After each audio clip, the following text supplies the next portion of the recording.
नमस्कार दोस्तों। क्या आपको हर दिन खाना खाने के बाद पान खाना पसंद है? कोई बात नहीं, अब आपको हर दिन पान वाले की दुकान पर जाने की ज़रूरत नहीं है, क्योंकि आज हम सीखेंगे पान बहार, जो कि एक बार में आप बनाकर रखेंगे तो महीने भर तक इसका आनंद उठाएंगे। यह बिल्कुल पान की तरह ही स्वाद देता है। इसे बनाना सीखिए। इसके लिए हमें इन चीज़ों की आवश्यकता होगी। पान बहार बनाने के लिए सबसे पहले हमें ये पान के पत्ते हैं, 50 पान के पत्ते हैं। इन्हें मैंने अच्छी तरह धोकर थाली में फैलाकर दोनों तरफ से सुखा लिया है।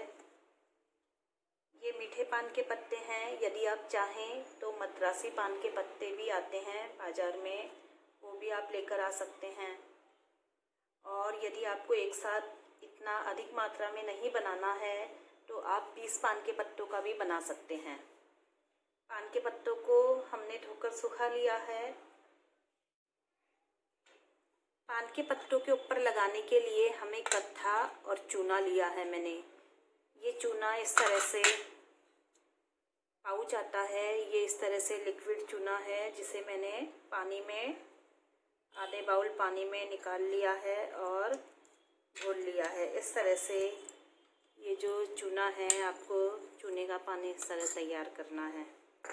ये जो कत्था है ये आप देख रहे हैं, इस कत्थे को हमें एक दिन पहले आधे बाउल पानी में भिगोना है। आज मुझे बनाना था तो कल मैंने इसे भिगो कर रख दिया था और ये कत्थे का पानी भी मैंने तैयार कर लिया है। तो सबसे पहले हमें चूने और कत्थे का पानी तैयार करना है।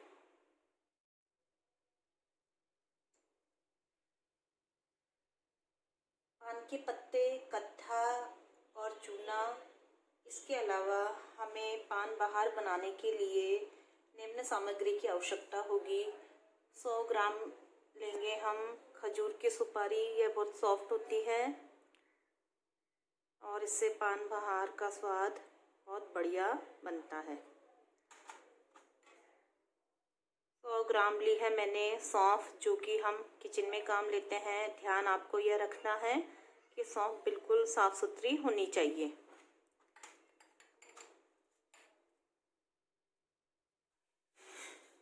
200 ग्राम के करीब लिया है मैंने गुलकंद।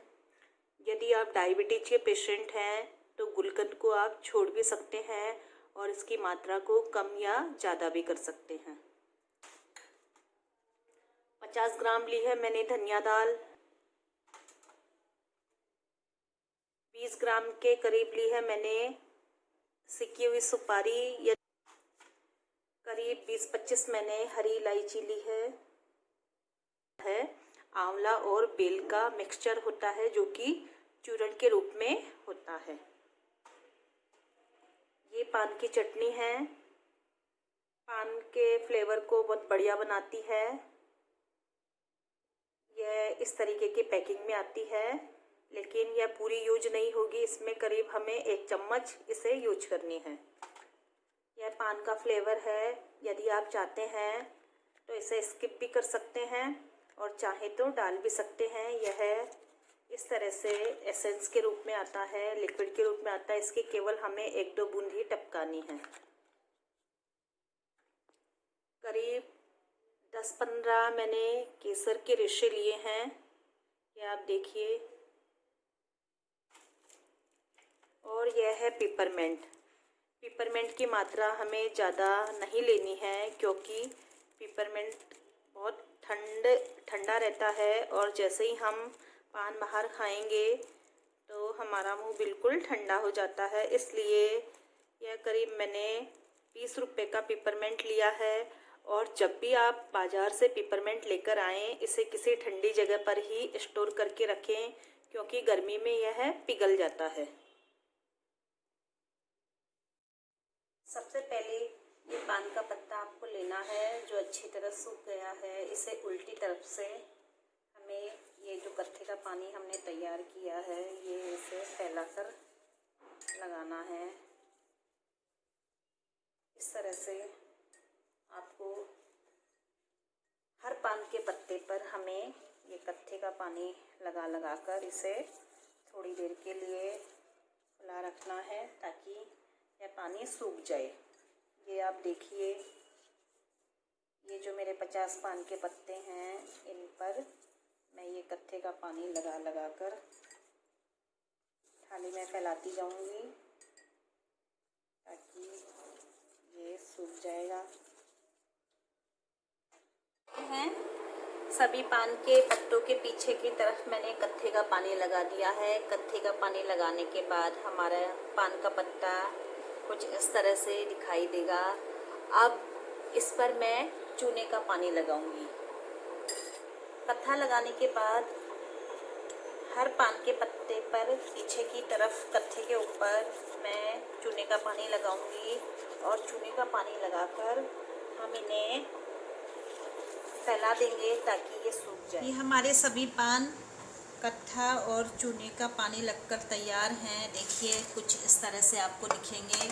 अब मैंने इन्हें फैला दिया है ताकि इनका सारा पानी अच्छी तरह सूख जाए और थोड़ी देर बाद मैं इस तरह से इन्हें पलट दूंगी ताकि दूसरी तरफ का भी पानी सूख जाए। इसे हम करीब 4-5 घंटे के लिए रख देंगे। आप देख रहे हैं इन पत्तों पर से जो चूने और कत्थे वाला पानी हमने लगाया था अच्छी तरह सूख चुका है। करीब 2-3 घंटे हो गए हैं और यह पानी सूख गया है। अब हम इन पत्तों की छोटे छोटे पीसेज में कटिंग करेंगे। आप देख रहे हैं एक छोटी सी सीजर आपको लेनी है और इस तरह से इन पत्तों की छोटे छोटे टुकड़ों में आपको कटिंग करनी है। ये देखिए किस तरह से मैंने एक पान का पत्ता लिया है और मैं इसे छोटे टुकड़ों में काट रही हूँ। इन पत्तों को आपको धूप में नहीं रखना है, पंखे की हवा में भी ये आराम से सूख जाते हैं। इस तरह से ये आपको कटिंग कर लेनी है। ये आप देख रहे हैं सभी पान के पत्तों को मैंने छोटे छोटे टुकड़ों में काट लिया है। इस तरह से हमारे ये छोटे छोटे टुकड़ों में काटकर हमने तैयार किया है। अब आप इसे थोड़ी देर के लिए 1-2 घंटे के लिए और सुखा सकते हैं ताकि इन पत्तों के अंदर जो भी नमी है वह अच्छी तरह निकल जाए। भुनी हुई सौंफ बहुत अच्छा फ्लेवर देती है। ये देखिए मैंने इसे 2 मिनट के लिए, इससे ज़्यादा नहीं भूनना है, केवल 2 मिनट लगातार हिलाते हुए भूनकर इसे ठंडा कर लेना है। सौंफ हमारी भुनकर तैयार है। सौंफ को हमने भून लिया है। यदि आप चाहें तो बिना भुने भी सौंफ का प्रयोग कर सकते हैं। और उसके बाद ये जो इलायची के दाने लिए थे इसको एक छोटी सी खरल में डालकर और इस तरह से हमें हल्के हल्के हाथों से इन्हें तोड़ लेना है ताकि इनके बीज बाहर निकल जाएं। बस हल्का सा करना है आपको। ये तैयार है।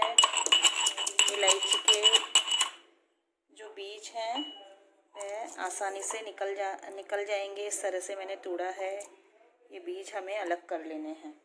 जो पिपरमेंट है एक छोटे से पाउच की पैकिंग में है। इसे मैं बाहर नहीं निकालूंगी क्योंकि यह उड़नशील होती है। बाहर निकालूंगी तो उड़ जाएगी। तो इसी पैकिंग के अंदर मैं हल्के हाथों से इसे दबा दूंगी ताकि यह पाउडर के रूप में बदल जाए। देखिए इसका बारीक, और आपको इसका बारीक से बारीक पाउडर करना है।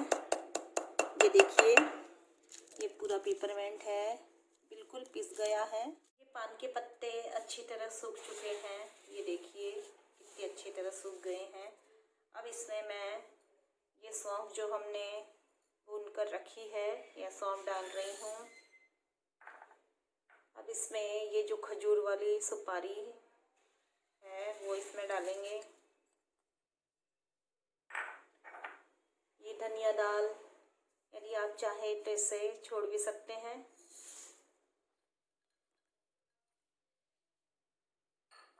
ये जो इलायची मैंने कूट ली है, दाने अलग निकल गए हैं। ये छिलके भी हम इसमें डाल सकते हैं। ये जो हाल सुपारी है यह भी है इसमें डाल देंगे। यदि आपको पसंद नहीं है तो इसे आप स्किप कर दीजिए। ये जो रसवा नाम से आंवला और बेलगिरी का मिक्सचर पाउडर आता है, इस पाउडर को हम इसमें उड़का लेंगे। देखिए पाउडर की फॉर्म में इसमें हल्का सा छेद करके ढक्कन पर इस तरह से आप पाउडर को फैलाकर डाल लेंगे। ये करीब 1 चम्मच के अंदाज का आपको डालना है पूरे इसमें। ये देखिए ये जो केसर हमने ली थी, ये केसर की रेशे इसमें डाल लेंगे। अब ये जो पान की चटनी हमने ली है, एक चम्मच के अंदाज से आप इसमें डाल देंगे। ये इसका फ्लेवर बहुत तेज होता है, इसलिए हम इसमें 1 चम्मच के अंदाज की ही डालेंगे। ये देखिए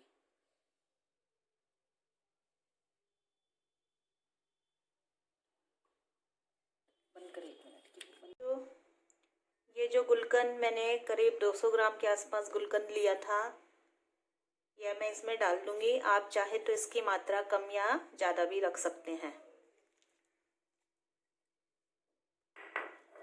यदि आप चाहें तो इसमें चेरी का भी प्रयोग कर सकते हैं, लेकिन मुझे चेरी पान में पसंद नहीं है, इसलिए मैंने इसमें नहीं डाली है। अब ये जो पिपरमेंट है वह सबसे लास्ट में इसमें डालेंगे।